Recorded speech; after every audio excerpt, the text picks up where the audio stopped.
Señor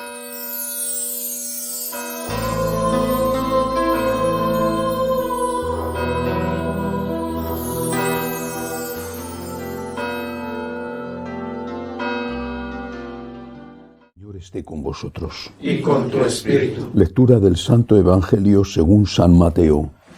Gloria a ti, Señor. En aquel tiempo dijo Jesús a sus discípulos esta parábola. Un hombre, al irse de viaje, llamó a sus siervos y los dejó al cargo de sus bienes. A uno le dejó 5 talentos, a otro 2, a otro 1, a cada cual según su capacidad. Luego se marchó. El que recibió 5 talentos fue enseguida a negociar con ellos y ganó otros 5. El que recibió 2 hizo lo mismo y ganó otros 2. En cambio, el que recibió 1 fue a hacer un hoyo en la tierra y escondió el dinero de su señor.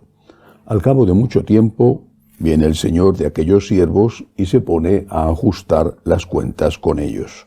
Se acercó el que había recibido 5 talentos y le presentó otros 5, diciéndole: Señor, 5 talentos me dejaste, mira, he ganado otros 5. Su señor le dijo: Bien, siervo bueno y fiel, como has sido fiel en lo poco, te daré un cargo importante. Entra en el gozo de tu señor. Se acercó luego el que había recibido 2 talentos y dijo: Señor, 2 talentos me dejaste, mira, he ganado otros 2. Su señor le dijo: Bien, siervo bueno y fiel, como has sido fiel en lo poco, te daré un cargo importante. Entra en el gozo de tu señor. Se acercó también el que había recibido 1 talento y dijo: Señor, sabía que eras exigente, que siegas donde no siembras y recoges donde no esparces. Tuve miedo y fui a esconder tu talento bajo tierra. Aquí tienes lo tuyo. El Señor le respondió: Eres un siervo negligente y holgazán, con que sabías que siego donde no siembro y recojo donde no esparzo. Pues debías haber puesto mi dinero en el banco, para que al volver yo pudiera recoger lo mío con los intereses. Quitadle el talento y dádselo al que tiene 10, porque al que tiene se le dará y le sobrará, pero al que no tiene se le quitará hasta lo que tiene.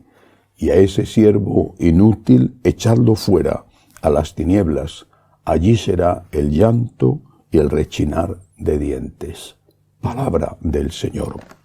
Gloria a ti, Señor Jesús.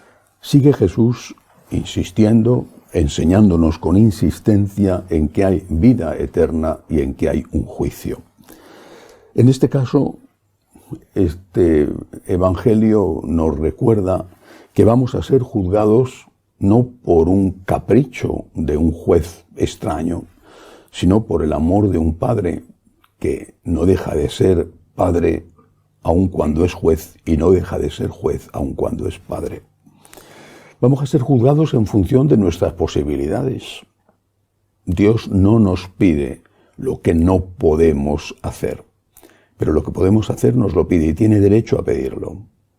Nos ha dado talentos, a unos más y a otros menos. Hay personas que nacen más inteligentes, incluso dentro de la misma familia. Naturalmente hay personas que tienen más recursos, más posibilidades, por ejemplo, educativas, afectivas. El Señor todo eso lo sabe. Es padre y es juez. Actúa con misericordia en su juicio, pero juzga. Y por lo tanto, aquel al que se le ha dado menos, también se le va a exigir menos. Esta es la primera enseñanza del Evangelio de hoy. ¿Cuánto me han dado a mí? En lugar de estar comparándote con otros que quizá no hacen cosas buenas o todas las cosas buenas que puedes hacer tú, compárate contigo mismo. No te midas en función de los demás porque no sabes lo que tienen. No sabes cuál ha sido su infancia, no sabes cómo está su salud, no sabes quizá casi nada de lo que hay dentro de su alma. Compárate contigo mismo. Tú no tienes que competir con nadie de fuera, compite contigo y examina tu conciencia. ¿Cuánto he recibido? En todos los aspectos, ¿Cómo han sido tus padres? ¿Cómo han sido las personas que te han rodeado al margen de tus padres y que te han dado buenos ejemplos? ¿Qué oportunidades has tenido en la vida? ¿Qué hubiera sido de ti si no hubiera sido por esas oportunidades y por esas personas? ¿Cuántos talentos has recibido? Posiblemente muchos podremos decir que otros han tenido más talentos o que te hubiera gustado cambiar esto o aquello de tu historia, de tu familia, de tus orígenes o de tu desarrollo educativo, posiblemente. Pero, ¿qué es lo que tienes? ¿Qué es lo que te han dado? A lo mejor no te han dado 10, pero te han dado 5. O incluso puede ser que solo te han dado 1, pues te han dado 1. ¿Qué estás haciendo con esos talentos? ¿Qué estás haciendo? ¿Qué estás haciendo con los sueños de tu juventud, con los ideales de tu juventud? Decía el escritor Paul Claudel, después de su conversión, decía, ¿qué he hecho del joven que fui? Es una pregunta que me hago muchas veces. ¿Qué he hecho del joven que fui? ¿Qué he hecho de las ilusiones que tenía? Y no digo de las ambiciones, sino de las ilusiones, de las ganas de cambiar las cosas. ¿Qué he hecho de las promesas de amor a Dios? ¿Qué he hecho del deseo de santidad? ¿Qué he hecho del joven que fui? Esta pregunta, insisto, tenemos que hacérnosla todos, incluso con frecuencia. Pero hoy no puedo hablar solo del Evangelio. Es que es la fiesta de Santa Mónica. Es una mujer extraordinaria, una de esas grandes, una de tantas y tantas mujeres grandes en la historia de la Iglesia. Y esta lo fue no solamente porque su hijo es San Agustín, por sí misma, e influyó de una manera notable en no solo la vida de su hijo, su educación, sino especialmente en su conversión. No se puede hablar de Santa Mónica sin hablar de San Agustín, pero hay algo en ella que ya merece la pena. Por ejemplo, fue casada, era lo normal en la época, con un hombre llamado Patricio, se supone que de clase adinerada, y en aquella ciudad en la que ella vivía, en Tagaste. Y Patricio no era católico, era todavía pagano. Santa Mónica nace muy poco después del edicto de Milán de Constantino. Fue casada con un hombre de un genio violentísimo, pero violentísimo. Se decía que era de los hombres más violentos que había en la ciudad. Sin embargo, a ella nunca la pegó. Y era muy normal que los hombres pegaran a sus mujeres en la época. Cuando las vecinas que conocían el genio de su marido la preguntaban, ¿por qué a ti no te pega? Los nuestros nos pegan a nosotras. Ella contestaba, 2 no pelean si uno no quiere. Cuando él se pone como una fiera, yo me callo. No digo que eso sea lo que haya que hacer, digo que eso es lo que hacía Santa Mónica. Y consiguió, a base de paciencia, mansedumbre, insistencia, consiguió que su marido, esa fiera con la que la habían casado, se convirtiera y cambiara. Tenía una suegra que era del mismo talante que su marido y vivía con ella y le hacía la vida absolutamente imposible. Fue capaz también de dulcificar a su suegra, a la cual, del mismo modo que a su marido, llevó al bautismo. Tuvo 3 hijos. El mayor de ellos, Agustín, fue su gran quebradero de cabeza desde la infancia. Algo sabemos del propio Agustín por sus confesiones. Lo difícil que fue ese carácter heredado de su padre, también algo de su dulce madre. Problemas y problemas ya desde la infancia. El propio Agustín cuenta cómo le tenían que castigar o cómo le castigaban sus maestros cuando era un niño. El padre de Agustín muere cuando éste tiene apenas 16 años. Necesitaba todavía mucha influencia de su padre y en ese momento ya desapareció. Y Agustín se perdió. Brillante, extraordinario, pero a la vez lejanísimo de Dios. No se quiso bautizar, aunque en una ocasión incluso lo había prometido, no se quiso bautizar, se separó espiritualmente de su madre, se marchó a Roma y allí cayó en manos de la secta de los maniqueos, una secta de origen persa, una secta que decía que había dos principios, el bien y el mal, permanentemente enfrentados y del mismo poder, y por lo cual convenía mucho más adorar al principio del mal, que es el demonio, antes que al del bien. Con estas ideas volvió en una ocasión Agustín a su casa. Ya había muerto su padre, la mamá era la dueña de la casa, y cuando Agustín empezó a hablar con su madre, a la que quería mucho, de todas estas ideas maniqueas, ella le dijo: te vas ahora mismo de esta casa, no consiento que en esta casa se insulte al Dios verdadero y se elogie al demonio, y le puso fuera, en la calle. En una ocasión Santa Mónica tuvo un sueño según el cual San Agustín se convertía y volvía a ella, convertido católico. Cuando ella se lo dijo, su hijo le contestó: qué bien, eso significa que tú te vas a hacer maniquea. Y ella le contestó: el sueño me decía que eres tú el que vas a volver a mí y no yo la que voy a ir a ti. Ese sueño se cumplió.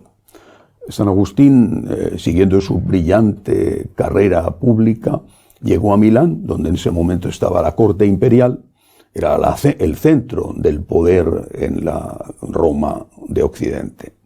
Allí en Milán, triunfando, se encontró con un gran hombre, el obispo de Milán, San Ambrosio. Según la tradición, un obispo le dijo a Santa Mónica, unos dicen que fue San Ambrosio, otros dicen que fue un obispo en África, cuando Santa Mónica se desahogaba diciendo que le daba muchísimos disgustos, que no hacía más que rezar y llorar por Agustín, que no había forma de que se convirtiera, que llevaba una mala vida. Estaba viviendo en unión libre con una mujer con la cual tenía un hijo. Bueno, pues cuando ella se desahogaba con el obispo, este le dijo: no se puede perder el hijo de tantas lágrimas. Y así ocurrió. Se cumplió el sueño de Santa Mónica. Poco a poco San Ambrosio fue llevando al brillantísimo Agustín a la luz de la verdad. Y en aquella aparición de Casicíaco, en las afueras de Milán, cuando se le aparece un ángel y le da el Evangelio y le dice: toma y lee, entonces San Agustín entra en el camino del Señor, se convierte y poco después se bautiza, se hace católico. Se va con su madre de regreso a África y en el camino, a punto ya de zarpar, hablando la madre y el hijo, feliz la madre de ver a su hijo convertido y en el camino de la santidad. Bueno, pues la madre dice: ya no me queda nada más que hacer en este mundo, he conseguido todo lo que quería. Y muy poco después murió, y murió en Ostia, en el puerto de Roma, poco antes de zarpar con su hijo hacia África. Santa Mónica es un modelo de mujer luchadora, valiente, de fe, pero sobre todo de esperanza. Cuando pienso en Santa Mónica, pienso en la esperanza. Hay esperanza.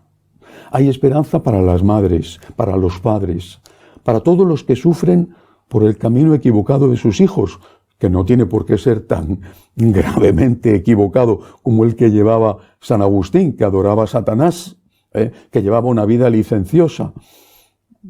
A lo mejor no es para tanto, pero no están con Dios.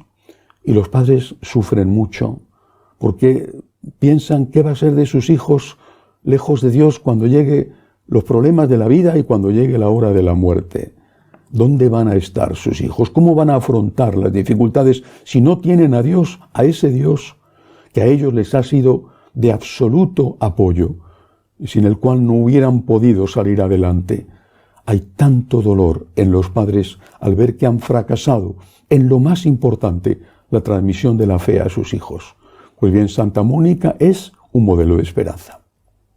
Lo que el obispo le dijo a Santa Mónica: no se puede perder el hijo de tantas lágrimas, lo sigue diciendo el Señor a cada una de las madres y a cada uno de los padres. Sigue rezando, sigue ofreciendo el mejor testimonio. No te canses, no te rindas, no se va a perder, no se puede perder el hijo de tantas lágrimas. Sigue rezando. No creo que haya nada más poderoso en la tierra, en el cielo, la fuerza de Dios. pero en la tierra no creo que haya nada más poderoso que una mujer, una madre de rodillas que llora y pide por sus hijos. Dios escucha esas súplicas. Otra cosa es que veamos las cosas cuando queramos verlas, ¿verdad? Es decir, que las veamos aquí en la tierra como tuvo la suerte de verla Santa Mónica. Aunque sea en el último minuto, no se va a perder el hijo de tantas lágrimas. En tus rodillas, en tus ojos, en tus oraciones está la salvación de tu hijo. Hay esperanza. Que así sea.